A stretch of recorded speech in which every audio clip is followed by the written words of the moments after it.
Good day girls. आज हम बात करेंगे साउंड पॉल्यूशन यानी ध्वनि प्रदूषण। और ध्वनि प्रदूषण के साथ साथ पहले हम जानेंगे कि यह साउंड या ध्वनि क्या है।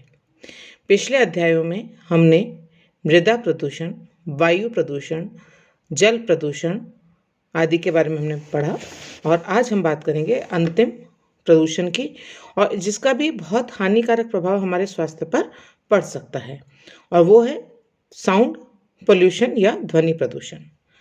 तो सबसे पहले हम बात करते हैं ध्वनि की यानी साउंड की। तो वांछनीय और कर्णप्रिय आवाज को हम ध्वनि कहते हैं, परंतु जब यह ध्वनि कानों को अप्रिय लगने वाली हो, मन को अशांत करने वाली हो या दिमाग को परेशान करने वाली हो, तो ये शोर कहलाती है या नॉइस कहलाती है। शोर को हम इस तरह से भी परिभाषित कर सकते हैं कि गलत ध्वनि गलत जगह और गलत समय पर हो तो वह शोर कहलाता है। इंग्लिश में हम इसको कहेंगे wrong sound in the wrong place at the wrong time, and that is called noise. अब इस शोर से होता क्या है? शोर से कार्य करने की शक्ति में ह्रास होता है तथा एकाग्रता यानी कंसंट्रेशन कम होने लगती है या नष्ट होने लगती है। शोर सोचने, समझने और विचार करने की प्रक्रिया को शिथिल कर देता है और इसीलिए 20वीं शताब्दी को शोर की शताब्दी यानी सेंचुरी ऑफ नॉइस की संज्ञा दी गई है। क्यों दी गई है? क्योंकि 20वीं शताब्दी में यदि हम देखें तो कल कारखानों का, वाहनों का, जितने म्यूजिक सिस्टम है, इन सब का बहुत ज़्यादा प्रचार प्रसार हो चुका है और इनका उपयोग हम बहुत ज़्यादा करने लगे हैं। और अल्टीमेटली ये सब क्या करते हैं? नॉइस पॉल्यूशन या साउंड पॉल्यूशन फैलाने में सहायक होते हैं। शोर एक अवांछित ध्वनि है, अर्थात कोई भी ध्वनि जब मानसिक क्रियाओं में विघ्न उत्पन्न करने लगती है तब वह शोर कहलाती है। शोर और ध्वनि में जो अंतर है वो है उसकी तीव्रता का। जो मुख्य अंतर है वो है उसकी तीव्रता का, क्योंकि ध्वनि की तीव्रता व्यक्ति विशेष पर निर्भर करती है। एक ध्वनि जो एक व्यक्ति के लिए प्रिय होती है, वही ध्वनि दूसरे व्यक्ति के लिए शोर हो सकता है। जैसे कोई व्यक्ति तेज आवाज में टेप रिकॉर्डर या रेडियो सुनता है तो वो उसे कर्णप्रिय लग सकता है या मन को शांत कर सकता है, लेकिन दूसरे व्यक्ति के लिए हो सकता है कि ये शोर में बदल जाए। बढ़ती जनसंख्या, शहरीकरण, औद्योगिकरण, रासायनिक कल कारखाने, ट्रक, मोटर बसों की आवाज़, रेल और वायुयान से निकली आवाज़, मशीनों की आवाज़ आदि से ध्वनि की तीव्रता बढ़ती है और जो शोर का रूप धारण करती है और ध्वनि प्रदूषण कहलाती है।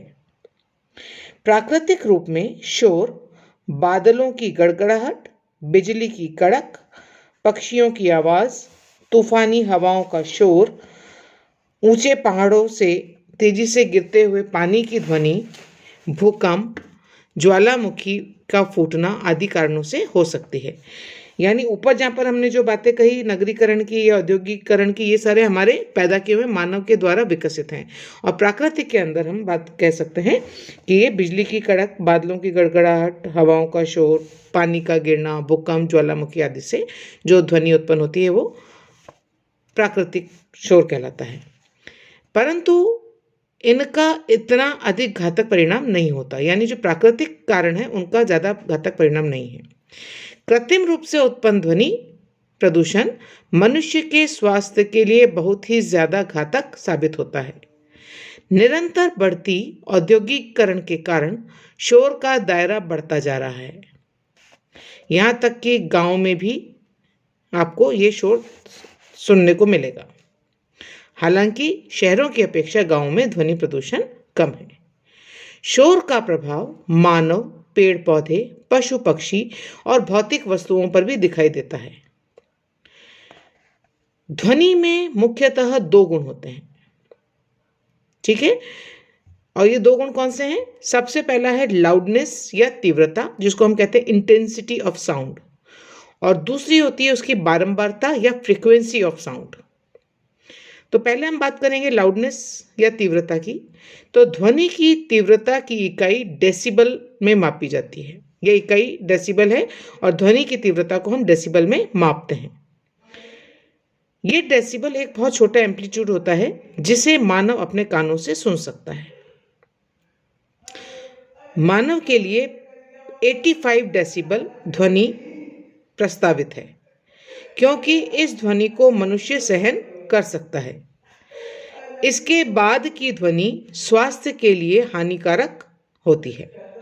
इस तरह 100 से 120 डेसिबल कानों को अप्रिय और 130 से 140 डेसिबल पीड़ादायक शोर हो सकता है। 160 डेसिबल ध्वनि कान के पर्दों को फाड़ सकती है और जिससे कई बार स्थायी बहरापन यानी परमानेंट आप उसमें बहरे हो सकते हैं। और इस तरह की ध्वनि बिजली के अचानक कड़कने, बम विस्फोट या मशीन के अचानक चलाने से उत्पन्न होने वाले शोर से हो सकती है।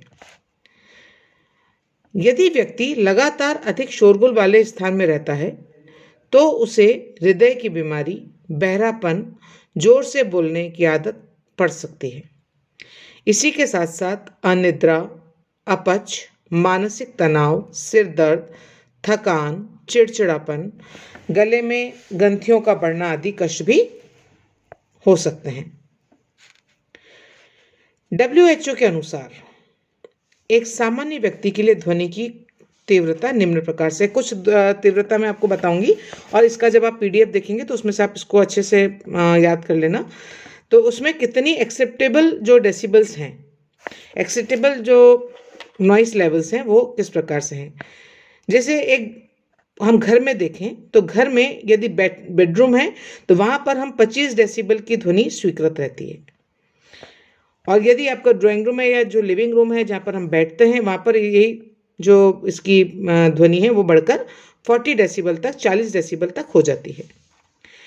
यदि हम शैक्षणिक स्थानों की बात करें, एजुकेशनल इंस्टीट्यूशन की बात करें, तो एक कक्षा के अंदर क्लास में इसकी जो तीव्रता है वो होती है 30 से 40 डेसिबल, और लाइब्रेरी में ये होती है 35 से 45।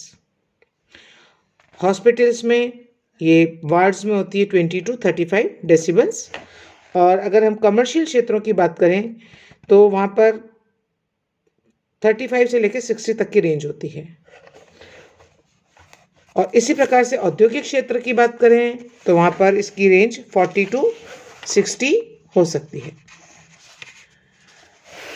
तो ये कुछ डेसिबल्स मैंने उदाहरण के तौर पे बताए हैं, आप इसको PDF में से देख करके अच्छे से इसको याद कर लेना। सामान्य वार्तालाप से 55 डेसिबल, टेलीफोन की घंटी से 70 डेसिबल, टाइपिंग से 40 डेसिबल, मोटर गाड़ियों से 60 से 80 डेसिबल और बॉयलर फैक्ट्री से 120 डेसिबल का शोर होता है।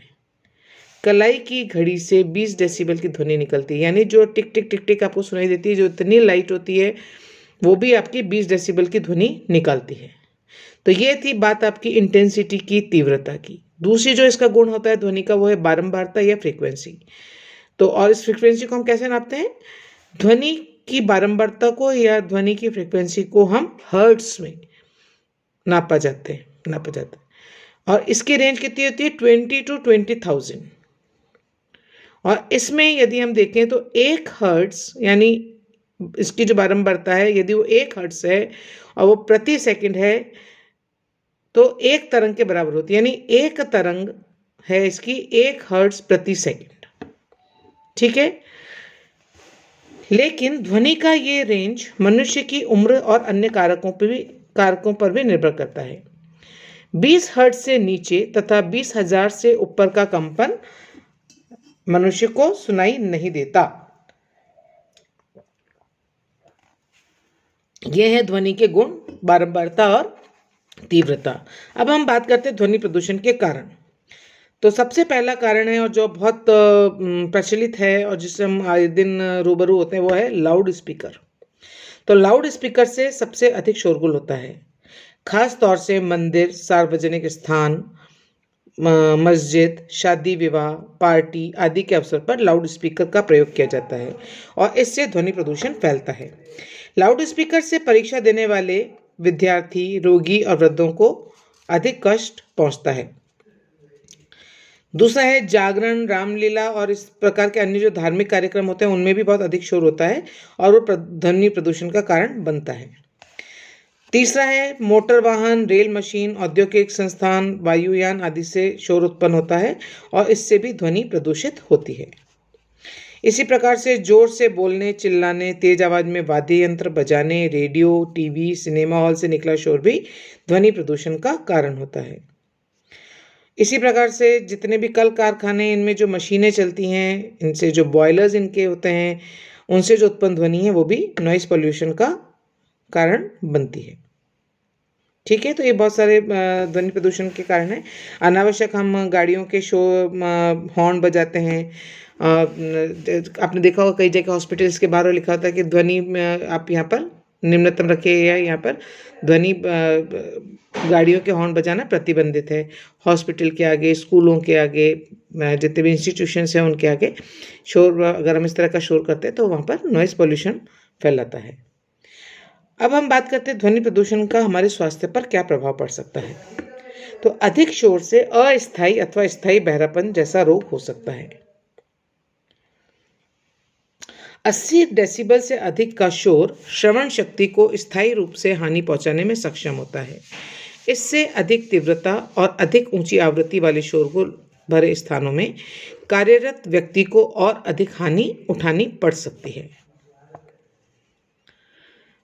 दूसरा है, मनुष्य यदि 85 डेसिबल से अधिक ध्वनि में रहता है तो उसे अनिद्रा, अपच, थकान, सिरदर्द आदि रोग का सामना करना पड़ सकता है और उसके कानों में भी एक निरंतर आवाज़ आने की समस्या उत्पन्न हो जाती है। 120 डेसिबल से अधिक का शोर हमारी श्रवण शक्ति को इतना अधिक विकृत कर देता है कि इससे अधिक तीव्रता की ध्वनि भी अधिक शोरगुलपूर्ण नहीं लगती, यानी वो ऊंचा ही सुनने लग जाते हैं। लगातार शोर से व्यक्ति चिड़चिड़ा और क्रोधित हो जाता है। नेक्स्ट प्रभाव है, ध्वनि प्रदूषण से जोर से बोलने की आदत पड़ जाती है जिससे गले की ग्रंथियों में विकार उत्पन्न हो जाता है। आपने देखा होगा कल कारखानों में, क्योंकि मशीनों के चलने की आवाज़ लगातार आती रहती है, तो ऐसे में यदि व्यक्तियों को आपस में कोई बात करनी है तो उन्हें ऊंचे स्वर में बोलना पड़ता है और आप जितना ऊंचा स्वर लेंगे उतना ही आपके गले की ग्रंथियों पर जोर पड़ेगा, तो उससे उनमें विकार उत्पन्न होने की संभावना हो जाती है। इसी प्रकार से शोर एकाग्रता को भंग करके मन को अशांत और व्यथित कर देता है। आपने देखा होगा यदि हम पढ़ रहे हैं और कोई पास में है, कोई बारात निकल रही है या कोई स्पीकर पे गाने बजा रहा है या कोई म्यूजिक सिस्टम का प्रयोग कर रहा है, तो हमारा मन पढ़ाई में लग नहीं पाता या हम एकाग्रचित होकर पढ़ नहीं पाते। इसी प्रकार से अचानक ध्वनि प्रदूषण से कान के पर्दों के फटने का भी भय होता है जिससे स्थायी बहरापन हो सकता है। ध्वनि प्रदूषण से रक्तचाप और हृदय की गति आदि भी बढ़ सकती है। शरीर से पसीना निकलने लगता है और कभी कभी चक्कर आते हैं और दृष्टि क्षमता भी प्रभावित होती है। तीव्र आकस्मिक ध्वनि से शरीर तंत्र लगभग अनियंत्रित सा हो जाता है। त्वचा का पीला पड़ना, आँख की पुतलियों का प्रसार, आँखों का बंद होना आदि प्रभाव भी दिखाई देते हैं।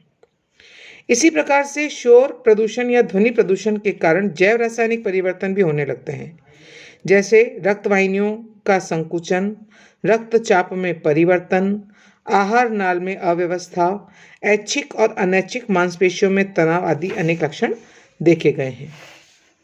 शोर के प्रभावों का विश्लेषण करते हुए कर्ण विशेषज्ञ डॉक्टर सैमुअल रोजन का कहना है कि आप चाहे भले ही शोर को क्षमा कर दें, मगर आपकी धमनियां इन्हें कदापि क्षमा नहीं करेंगी, यानी कि ये आपके रक्त परिसंचरण तंत्र को भी नकारात्मक रूप से प्रभावित करता है। शोर से नींद में व्यवधान आता है तथा मनुष्य गहरी नींद में सो नहीं पाता। इसी प्रकार से औद्योगिक संस्थानों, सिनेमा घरों, सार्वजनिक स्थानों आदि में शोर से दुर्घटनाएं होने की संभावनाएं भी रहती है। शोर मनुष्य को समय से पूर्व ही बूढ़ा कर सकता है। तो ये हैं कुछ ध्वनि प्रदूषण के हमारे स्वास्थ्य पर होने वाले दुष्प्रभाव। अब हम इस पर नियंत्रण कैसे कर सकते हैं उसकी बात करें तो ध्वनि प्रदूषण पर नियंत्रण यानी कंट्रोल ऑन नॉइस पोल्यूशन। तो सबसे पहला है वृक्ष ध्वनि अवशोषित करने की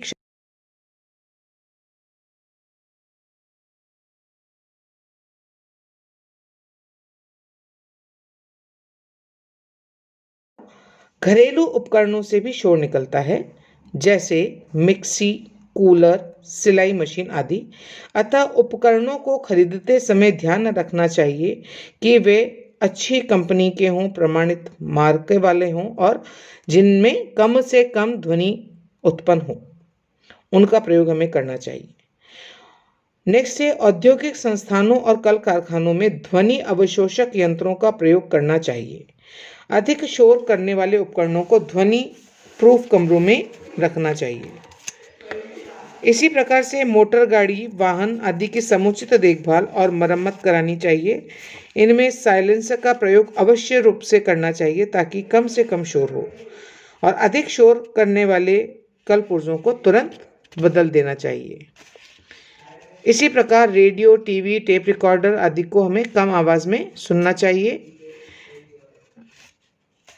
अस्पताल, स्कूल, महाविद्यालय आदि स्थानों पर हॉर्न बजाना निषेध होना चाहिए और दोषी व्यक्तियों को सजा का भी प्रावधान होना चाहिए, क्योंकि कई बार हमने देखा है कि जहाँ पर लिखा होता है कि ये चीज़ निषेध है, वहाँ पर वह व्यक्ति वही क्रिया करने लगता है।